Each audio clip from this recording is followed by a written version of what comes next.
मुख्यमंत्री हेच बॉस, महायुतीत मतभेद. आमदार शशिकांत शिंदे यांचा टोला. महायुतीत मुख्यमंत्र्यांना दुय्यम स्थान दिलं जात असून प्रत्यक्षात मुख्यमंत्री हेच बॉस असतात, असा टोला राष्ट्रवादी काँग्रेस शरदचंद्र पवार पक्षाचे नेते आमदार शशिकांत शिंदे यांनी लगावला. महायुतीतील अंतर्गत मतभेद चव्हाट्यावर आले असून ते झाकण्यासाठी सध्या बैठकांचे सत्र सुरू असल्याचा दावाही त्यांनी केला.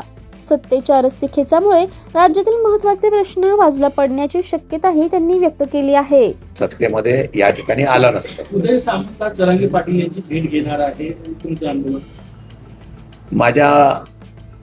मला जी माहिती मिळाली आहे, जरांगे पाटलांनी जे काही गॅजेट, सातारा गॅजेट आणि इतर गॅजेटच्या संदर्भामध्ये अंमलबजावणी करावी. आणि दुसरा एक मुद्दा त्यांचा उपस्थित झालेला आहे की ज्यावेळेला त्यांना आरक्षणाच्या बाबतीमधलं दाखले दिले गेले, त्या दाखलेमध्ये ते टिकले नाहीत, अशा प्रकारचे त्यांचा संशय आहे. त्यामुळे त्यांची नाराजगी आहे आणि त्यांनी सरकारला इशारा दिलेला आहे. इशारा दिल्यानंतर